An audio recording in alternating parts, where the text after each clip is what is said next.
Thanks so much for joining us here on Atlanta News First Plus. I'm Joy Lim Nakrin. Of course, we've been following for you the story of Buckhead and the proposed bill to make Buckhead its own city, right? Well, the Senate is set to actually vote on this proposed bill today, and it comes just a day after Governor Kemp's team raised several concerns about this. My colleague Doug Reardon has a closer look at this story. Governor, can I ask you a question about the Buckhead City Commission?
All right, sounds like there's just we're not getting audio for this story, but clearly, you know, there's some concerns about the city of Buckhead becoming its own city, and I just want to share with you a memo actually from Governor Kemp's team, and part of just the substance of it, and what they have articulated is that the impacts could affect municipal bond ratings, underwriting considerations, and so forth.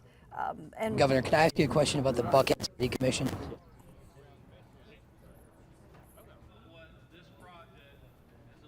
And there is concerns about whether students attending Atlanta public schools would be able to remain at the school that they currently attend. And so many concerns about finances, schooling, and so forth. Related to the issue of whether Buckhead should become its own city.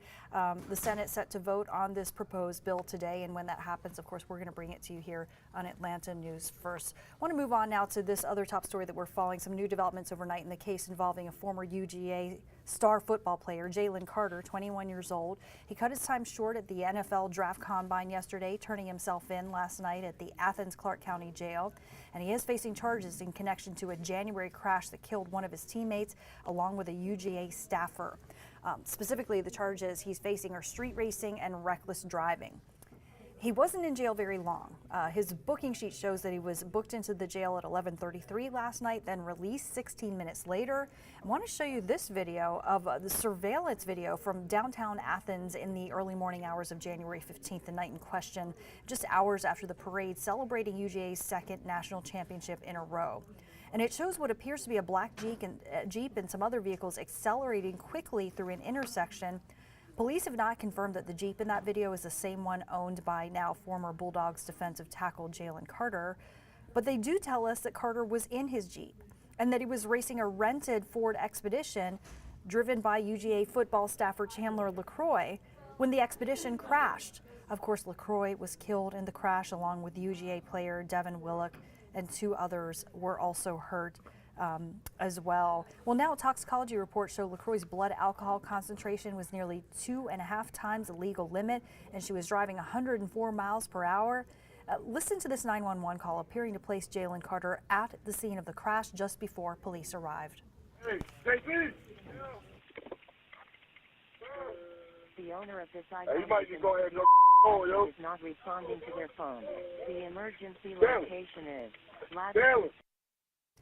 And Jalen Carter released a statement saying, in part, there's no question in my mind that when all of the facts are known, that I'll be able to fully exonerated of any criminal wrongdoing. Now that he's out of jail on these misdemeanor charges, it's not yet clear if he'll return to the NFL Draft Combine to speak with GMs, who will no doubt have a lot of questions about his character. Also, just want to let you know that I got a chance to speak with a local trial attorney about why he thinks that UGA could be held liable in all that. And I'm going to have more on that with his analysis and a look at their potential liability of the university coming up on our news at 5 o'clock on our traditional broadcast on Atlanta News First. I want to move on to another case that we've been following. Very sad story out of Gwinnett County. So there was a teenager who went missing, was then found shot to death in Lawrenceville. My colleague Yasmina Alston has more on this story.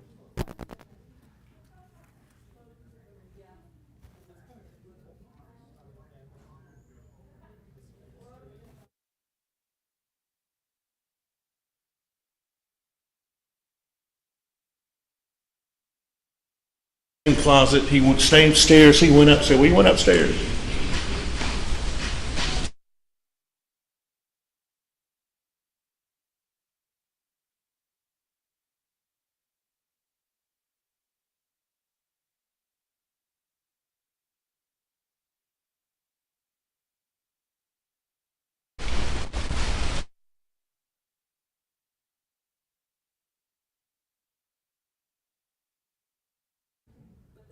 Apologies, just a little bit of difficulty with that story, but we're going to keep following this. And in the meantime, I want to move on to another story that we are following.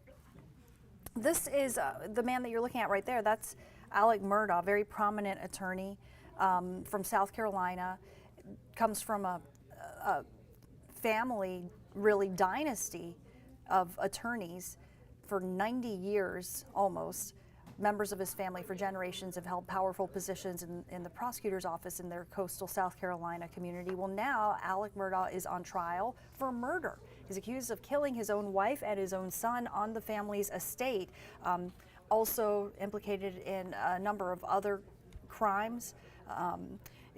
Being looked at for money laundering. An investigation has been reopened into the death of his housekeeper. Of course, there is some suspicion that he may have been connected to that as well. But I'm telling you this because his murder trial is kind of coming to a close here. Closing arguments are now underway. His defense has started their closing arguments after the state wrapped up their closings yesterday. So I want to take us inside that South Carolina courtroom, and you can kind of see the activity in there right now, but I want to just bring up the audio so we can listen to what's going on. Quit working for him for a while.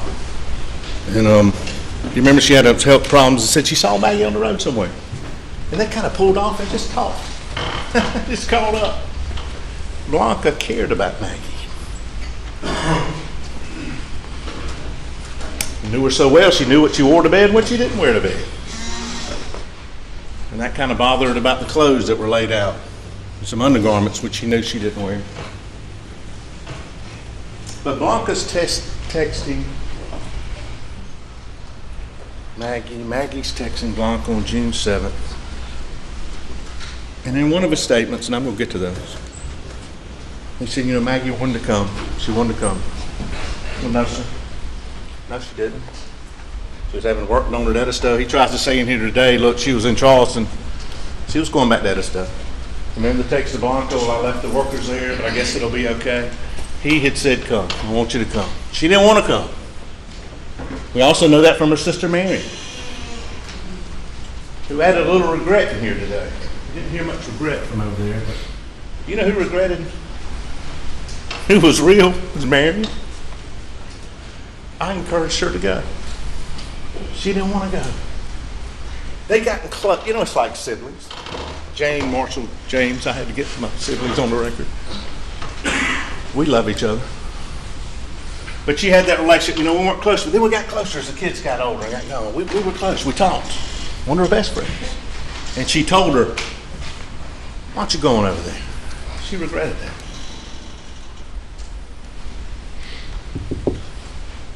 But she killed her about it. But that refutes his lie. Oh, she wanted to come. She wanted to come. No, sir, you wanted her to come. Why? Had he already planned it out? Was his world collapsing? He didn't have to. We don't have to prove he did. But he got her there. She wasn't planning on being there. Blanca's got the food ready. She leaves. Let's stay on the real train for a minute. She goes home. She gets a call sometime that night. And this is real. What does she do when she hears? She drops the phone. Remember that? Her husband had to get on the phone. She dropped the phone, real emotion, because she cared about Maggie. That's real. And you remember she described that day when she left Alex leaving, and I put his shirt up, got his collar, helped him with his, I assume it was a blue jacket, I don't know. Described the shirt. Remember, just kind of tucked it in.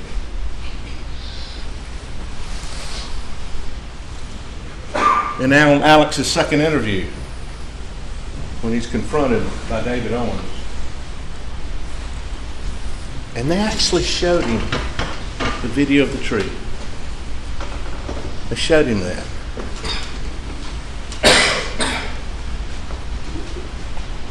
When did you change? When I saw you that night, you were wearing shorts. When did you change? And you remember what Alex said on that interview? When is that? You sure that? When is that time was that? And then he told him the time, 7:44, whatever it was. He said, I guess I changed after that. Well, those are the clothes he was wearing when he murdered Maggie and Paul. Those are the clothes. And what does Blanca tell us? That was on August 11th. She said sometime mid-August. I didn't even know this. I got it. You can't make it up. Sometime mid-August, he comes to see her. Do you remember that shirt when I left that day? I said, no. I mean, yes. It's a Vinnie Vine shirt. You weren't wearing a Vinnie Vine shirt. I fixed your collar. He tries to get her to tell what he was wearing. He tried to say, no, you weren't wearing that shirt. And that Columbia shirt, you've got one of those. But guess what? I ain't seen that one since.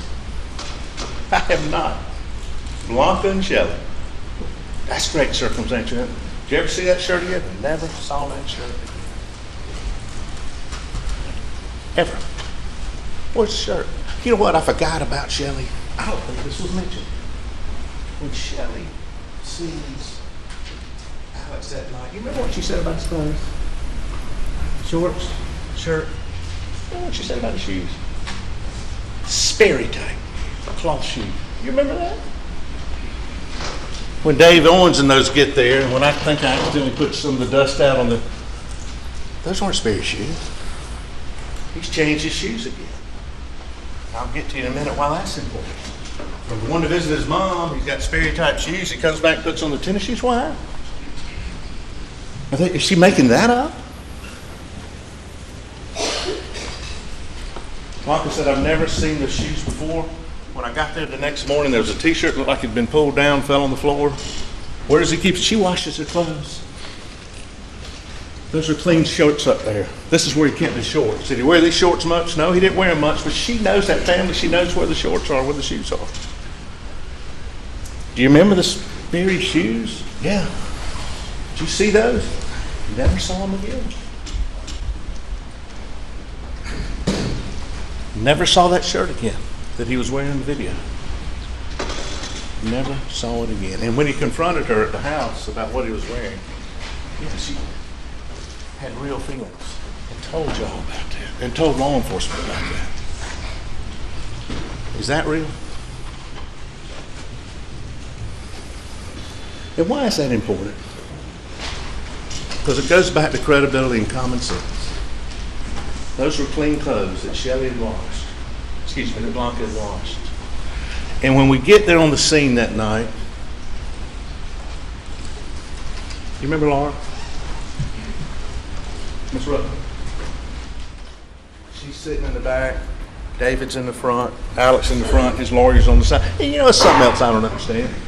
Your wife and your son have just been killed, and you're worried about having a lawyer around? Everybody said, well, you know, just sled agents. We need to have a lawyer around. Really? My wife and son have just been butchered, and I'm worried about having a lawyer.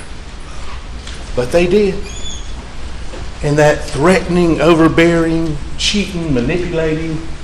You know when I asked old Dave, put his hand on his shoulder? So did Laura. What are you doing? I got a heart. Is that rushing to judgment? I got a heart. They didn't rush to judgment. They were saying, tell me what happened. Tell me what happened. Well, and he starts looking at his phone. You can check my phone, the alibis that he's created, that he's doing. And he says, I went and ran. I got on my knees over here. Went and ran, and I tried to take the pulse of Paul. I'd still be on the ground arguing myself. And I tried to turn him over. I tried to check his pulse. Really? I went to Maggie, checked her pulse, and you can't do that in 20 seconds. He's now trying to say you can. You can't. And they've tried to change that. And he never did it. Because what did she say? What did Miss Rutland say? He was clean, he was clean, he was clean, he was clean. He washed up. Yeah, and you hear the water running in the dog video. You hear it. He'd washed up. And this phone, tried to make a big deal about this phone that you do see right afterwards when we know he was down there. There's some movement on Maggie's phone. But every expert has said, just because if one phone's down here and the other one's walking, you're not going to have steps on that phone. He took Maggie's phone, the golf cart, however he got, drove back up to get those shorts and that shirt. And yes, you can get it and manipulate it and call to see if you made a call, put it down. That's not going to record steps on that phone because it's not moving. But that doesn't mean it wasn't with his phone. Don't fall for that. That's not real. Every expert said that.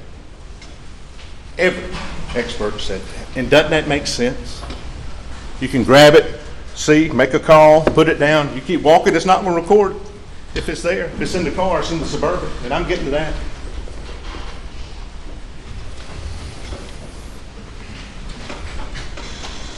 So what happened? And this is why I asked Miss Rutland. And they're bringing in drug use. If he did as many pills as he said, he'd be dead. You can't take that many pills. That's your common sense. But why I ask her this, and I'm asking, I want to look at every one of y'all. Tell me what he was like in that car. You've got the video. Did he appear to understand you? Yes, sir. Were his answers timely? Yes, sir. Were they subject matter appropriate? Yes. Do you understand him? He can understand you. Look, he's thinking. He's opened the door. Was he in his right mind? Of course he was. And why is that so important? He says he didn't go down there. Is that enough? Yes. With everything else, that's enough. I never went down there. He's in his right mind. I never went down there, Dave. I never went down there, Lord. I never went down there after supper. I stayed up. I took a nap. He goes from taking a nap from 6-7. The next time they met, 6-10. I took a nap. August 15th. You sure you're down there? Or up there taking, I took a nap. I never went down there. Never, ever, ever. You think he would have taken the stand and said, I was down there, y'all, if that video hadn't come out on that phone? Well, no. Now, under Mr. Waters' cross-examination, I lied. Why'd you lie? I wrote it down. I'm still not clear.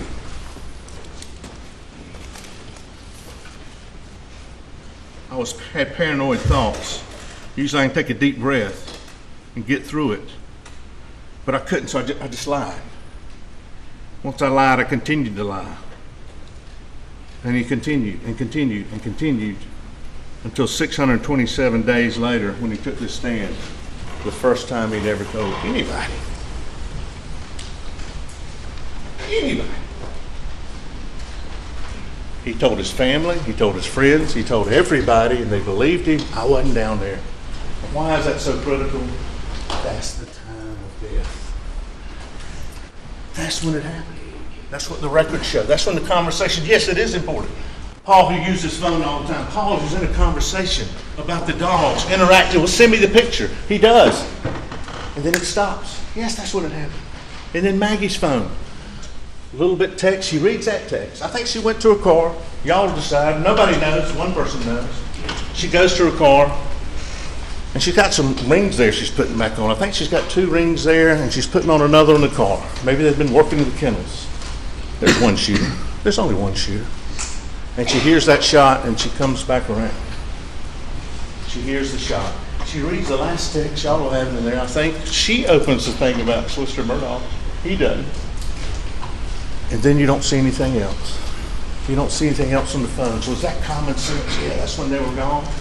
Yes. Yes. When they interact so much. Yes. That's common sense. And that's why it's so important. You want to help law enforcement? You're in law enforcement? I was down there. Y'all know what? I was down there.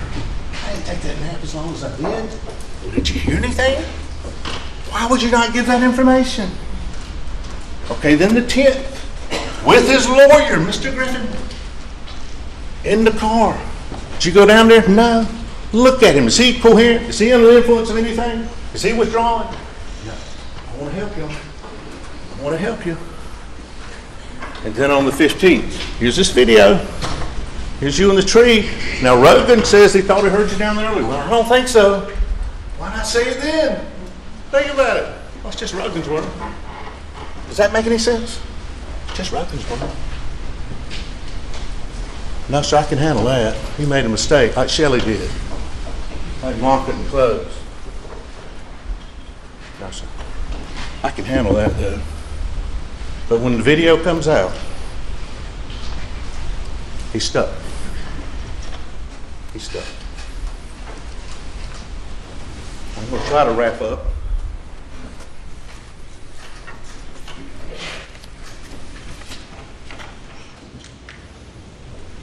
Yeah. Yesterday morning at 2:53 in the morning, I don't sleep much during trials, but I kind of woke up. And what he did when he took the stand was corroborated that he's a liar. He corroborated the fact he doesn't tell the truth. The one thing that was more important than anything. And you know, they're putting these law enforcement on trial, talking about blood evidence, talking about other things that were presented to the grand jury, that blood evidence was investigated, and the state didn't offer it. That's what you do in your prosecution. Didn't try to offer it. Now they're trying to put us on trial for doing our job. Think about that. Blame everybody else. Look, they looked into this, and it didn't turn out to be. So now we're going to blame them. We didn't try to present it. Isn't that ironic? They're now jamming us for doing our job. Jamming us for doing our job. All the evidence of the guns, and I'm going to get that in a minute. The timeline, the incredible timeline, his lies, all of that, the gunshot residue, all of that's presented. And do we make mistakes? Yes. And that happens in life. But you don't lie and misremember being at the scene of a murder when you said you weren't even there, or being at the scene where your family was brutally murdered. You don't lie about that. That's not a mistake. That's not a mistake. This is the state of South Carolina versus Richard Alexander Murdaugh, not the state versus David Owens, not versus Sled. And I want to tell you something. Sled, Walterboro, Laura Rutland's working with David Owens. Sled starts working with the FBI. They're working together. This is, think about it. Rush to judgment. They gave that man every benefit of the doubt. Oh, what are y'all doing? How's it going? You remember that third interview when he was, David Owens said, well, and I submit to you, they're taking those interviews where he's trying to come find out what they've got on him. Well, how's this thing looking? How's this thing looking? Well, we've got some shell casings by Maggie's body, out over there where y'all shot in the range, and some shots out there by the side of the house, the shell casings They all came from the same gun, all cylindered in the same gun. You think if they didn't, they could find an expert to refute that, they would have? And Alex goes, oh really? So the gun was there? Yeah. You see his reaction? They all came from the same gun on Maggie. Now the other one, Mr. Griffin tried to argue, Paul Greer, yeah, it could have come from that shotgun. Don't know. Is that credible evidence? But it could have. Not saying it did or didn't, but it certainly could have. He's got that gun. It's got Maggie's blood on it. Don't know if he used that or not. But I know the assault rifle's missing. And Will Loving comes from a fine family in Columbia, I can tell you that. Says we were down here not in March, it was more like May or April or May. We were shooting his gun on the side of the house and those shell casings. That's where they found them. And lo and behold, the shell casings match the shell casings around Maggie. They were all cylinder in the same gun. They came out of the same gun. They've been in the same gun. Yes, Mr. Waters is right. That's a family-owned gun. And is that incredible, circumstantial, and direct evidence? Yes, ma'am. Yes, sir, it is. That's powerful. You can feel it like the rain. The murderers come in. There'll be a gun there. We'll just use their gun. Does that make any sense?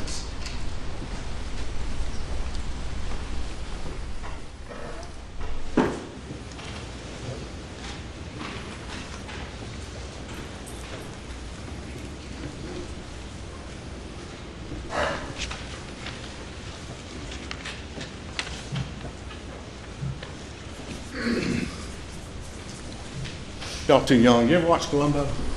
When I first looked at this case, this is an episode of Columbo, except this is real. And you get to see one of my heroes, the detective, didn't always look that good, wasn't all that, but you got to see the crime, and then you got to see him figure it out, and the mistakes they made, and that's what happened here. He killed him. He thought he could get a timeline, but it got him. Within 20 seconds, he's texting Maggie on that phone when he's passing the location of her phone. Is it common sense? He threw that phone out, called her, and threw it, and the orientation didn't go on. They said, if you pick it up, yes. Yeah, we had somebody come in here, you throw it rough, and it doesn't come on. And what are the chances it's anything else? He'd almost had to bump into him. Almost had to bump into him. And you take his new story, I was down there till 8:50, whatever, go up and take a quick nap, come back, he didn't hear the shots, just happens to come back. And common sense, don't leave it with you. Take it back there with you. I'm down there now, my wife told me this. I'm down there under this new story, and the deal was to come talk, go see my mama at 9:30. And you're right down there, you've just seen them now. When you said before you hadn't even seen them, don't forget that. And you go up to the house, why don't you say, hey, Mags, I'm going to go see Mom real quick. It's just a few minutes later. No. You go up there, you take a quick nap, you know what, I'm going to try to call them, let them know I'm going down. Does that make any sense? And then when you get to the Y, you'll see the light. When y'all went out there yesterday, those trees are much lower. Go back in and look at the way it was.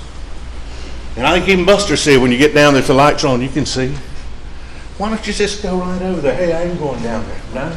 Doesn't hear anything, doesn't do anything. He just takes off. He just takes off. Does that make any sense? We've proved that nobody else could. With that timeline. Does it matter when he's rushing back? Yeah. I doubt he's ever killed two people before. So he's not thinking, he's frantic.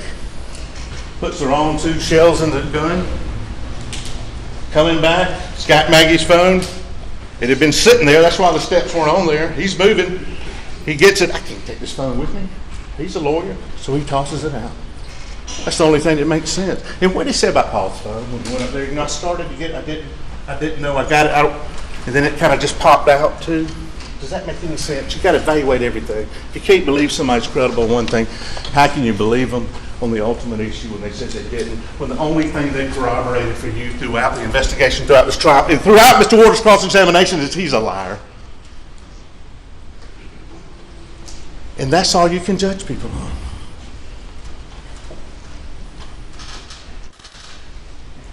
The three witnesses that were beautiful, that were uncontroverted, and one was Paul. He didn't testify to you up on the stand, but he testified through Dr. Raymer, and he testified through his phone. And here's so beautiful of evidence. It's so pure. He didn't know he took that video. That's why he said he wasn't down there. And this is beyond all that. We respectfully submit. Paul knew. Dad, I got some insurance. I got some insurance. Not the kind of insurance you've made money off of. An insurance some clients you gave back and some you didn't. I've got some insurance on you. I don't know why you killed me. I've made some mistakes. You heard a lot of good things about Paul too. I know I put your life, open your life, your fake life with this boat case. Your finances are coming out. I know that. But if you go lie and say you weren't down here, I got you. I don't know when it'll come out. Maybe you'll go ahead and lie. But this is going to come out. Paul had that insurance on him. And maybe that's why he was worried about that phone. And you can't make that up. Because you remember when I asked David Owens, does anybody else in the world know that that video was out there except Paul? No, sir. And that's incredible evidence. And it did sit there until law enforcement working together, the states, the local, SLED, everybody, got it out. And that's great law enforcement. Thank you. Yes, and that's when the case changed, along with all the other evidence. Maggie testified to you. He shot me here. He shot me here. And look at all the shell casings around me. Y'all look at them. They're the same ones that Will Loving shot with Paul. They're the same ones that have been shot down there. Yeah. They came out of the same gun. That's great direct and circumstance. And finally,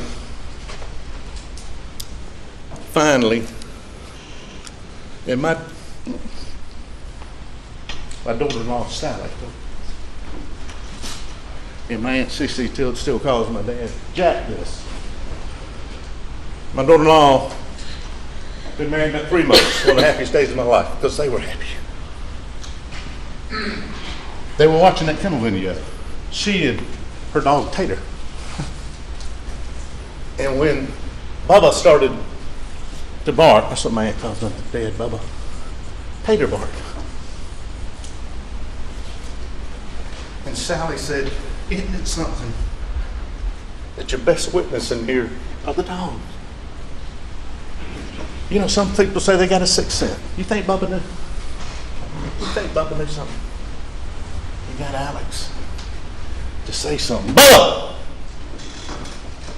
Thank God for Bubba. DNA, and that DNA, when people live together, you'll have it all over your shirt. That's not it. But DNA, in this case, that dog negates all. Thank you, Bubba. And guess where Bubba is now? Bubba's with Blanca. Bubba's with Blanca. You can't make that up. And that puts him down there. And that's the lie he told and told and told. I went down there. Why aren't y'all doing something, law enforcement? Why aren't you telling us you were down there? Why aren't you telling us you were down there?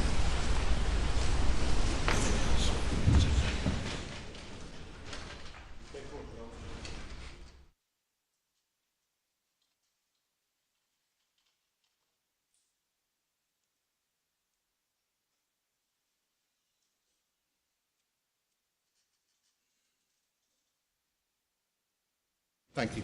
If he tried to respond to his phone, as Mr. Griffin said, it would show that he was going to Malmeda. He had to get rid of that phone. He had to get rid of it there. Finally, it's a book, Your Greatest Power. My dad gave it to me when I was young. He said, read it. Your greatest power. You know what it is? Your greatest power is your power to choose. Choice. We've all got it. We're born with it. We use it every day.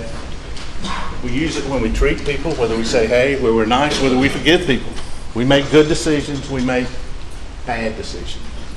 But what my dad always told me, don't blame anybody else. You make a good choice, that's good. Don't get too cocky, be humble, but that's good. But if you make a bad choice, you're responsible for it. There are consequences. It's your greatest power. And for whatever was going on in his mind, his world's collapsing. It's coming down. All these worlds coming down financially. He's confronted that day by somebody's law firm. Where's this check? He's got another hearing coming up. It's a motive. Don't have to have it. But yeah, it's there. And is this rational? When he said that, is that rational? Was it rational to be on the side of the road and claim you're shot? And when you're in the ambulance, and go watch this if you need to, and you're talking to the officer in the ambulance, and you say, what happened?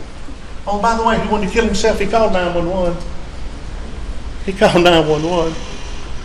When he told the officer in the ambulance, well, what happened? Well, some guy shot me. He even did a sketch. He faked the sketch. But what did he tell the guy in the ambulance? It sounded like a shot. He's trying his world, and he says there in that last interview with Mr. the call-in interview, Mr. Harpootney and Mr. Griffin, what you got in there. Ryan, I'm sorry, I lied about everything. I was under a lot of pressure, had a lot going on. Really? Your wife and your son were murdered 3 months ago, and now this is the real Alex. Well, my world's coming down. My world, Alex's world is coming down. Been confronted by his law partners.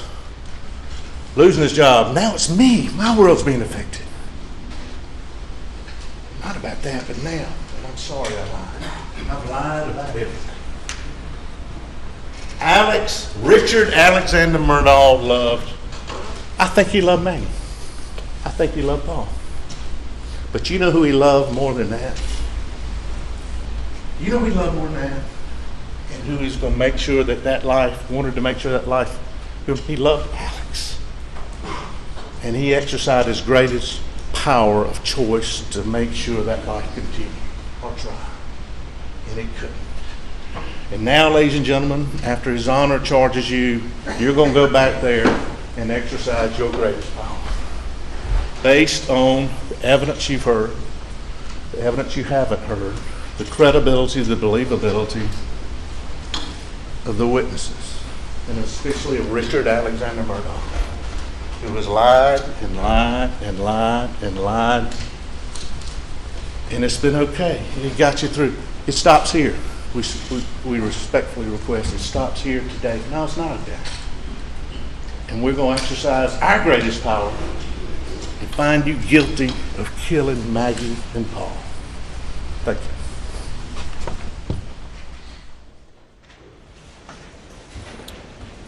you. Ladies and gentlemen, you've now heard the evidence and you have heard the closing arguments. Next up will be jury charge and then your deliberations. We're at lunchtime. We're going to take a break for 1 hour and 15 minutes for lunch, and you'll come back. I'll charge you on the law, then you will deliberate. Please do not discuss the case.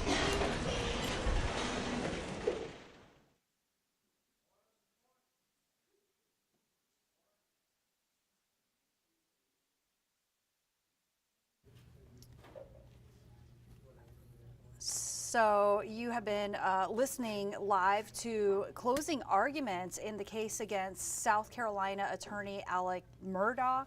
That was the state delivering their rebuttal closing argument after Seated.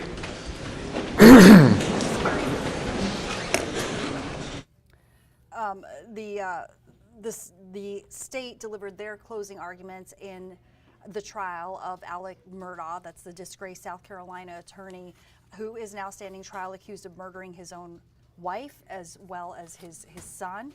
And so the state actually rested earlier this week. They delivered their closing arguments yesterday afternoon, and then today we heard the defense deliver their closing arguments. And if you were just listening, what you were listening to was the prosecutor delivering what's described as rebuttal closing arguments, so kind of giving their last response. And then you just heard the judge talking there about what's coming next. it's an appropriate time for the jury to take a lunch break, so that's what they're going to do. And then there's going to be a kind of jury charge conference where the judge basically will issue some instructions. The attorneys and the judge are going to speak together and kind of decide how the jury should be instructed on the law surrounding this case, so that they can make the decisions that they need to make about whether or not they should convict Alec Murdaugh for the murders of his wife and son. And this is Alec Murdaugh. It's a really complicated case. You know, many of you may have even watched the documentary on Netflix, but this murder trial is really kind of just the tip of the iceberg. Alec Murdaugh also facing a lawsuit from his own former law firm related to allegedly kind of stealing funds, clients' funds, and misusing them for his own purposes. Also implicated in an alleged insurance fraud scheme. Allegedly hired a man to shoot him in the head as part of this insurance fraud scheme. Also some suspicion about whether he may have been involved in the death of his housekeeper as well. Her family raising questions about his handling of her estate as well. He actually agreed to settle for $4.3 million with her family over all of this. But a lot of issues here. The murder trial certainly is among the most important of them. Again, Alec Murdaugh accused of killing his own wife and son at their family home, their family estate, in June of 2021, and called 911, reporting that he found them dead, claiming he was out visiting his ailing mother at the time. But then there was a Snapchat video which essentially placed him at the scene around the time of their deaths. During the course of this trial, he did admit that he was in fact there, but yet maintained that he was not guilty. So this is a case that we're going to be following closely. As this case wraps up, we are anticipating that the jury is going to start deliberating in the very near future. As you heard the judge say, that there are a few more steps to be taken before that happens, including a jury charge conference. So who knows, maybe the jury could get the case tomorrow morning, but at some point they are going to be deliberating, which means we're going to be on a verdict watch, and we will be waiting to see how they rule, how they decide if Alec Murdaugh is in fact guilty of killing his wife and his son. So we're going to follow that on Atlanta News First Plus. Also keeping an eye on some of your other top stories, and we're going to make sure to check in with you throughout the day to let you know kind of what's making headlines around Metro Atlanta. We're keeping our eye on the vote surrounding Buckhead and the proposal to make it its own independent city. So that's something else that we're watching. But thanks so much for joining us here on Atlanta News First Plus and Atlanta News First for all the latest.